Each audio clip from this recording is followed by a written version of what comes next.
यावेळी 2100 रुपयाची जी घोषणा केली आहे ती देणार म्हणून जे सांगितलंय. घोषणा आम्ही आमच्या वचननाम्यात केलेल्या आहेत त्याबद्दल जेव्हा लोक तुम्हीच विचारता आणि त्याच्यावर माझं म्हणणं आहे योग्य वेळी आम्ही तेही देणार, कारण आम्ही जे वचन दिलेलं आहे, जो वचननामा प्रसिद्ध केलेला आहे तो 100% पाळणार.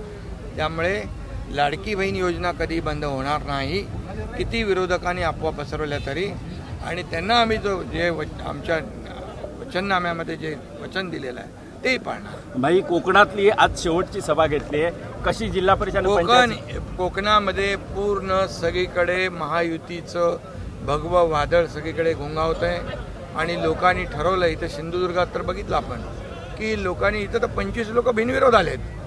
इथं पालकमंत्री नितेश राणे आणि इथले आमदार आमचे लोकप्रिय निलेश राणे हे दोघं एकत्र आलेत, महायुती एकत्र आली आहे. आमचे केसरकर त्यांच्या सोबत आहे. आणि महायुतीच्या कार्यकर्त्यांनी ठरवलं आहे की ही राणेसाहेबांच्या मार्गदर्शनाखाली नेतृत्वाखाली सिंधुदुर्ग जिल्हा परिषद काम करते. त्यामुळे ही जिल्हा परिषद 100% महायुती जिंकेल आणि या जिल्हा परिषदेला विकासाला पैसे कमी पडू देणार नाही, हे मी जाहीरपणे सांगितलेलं. कोकणात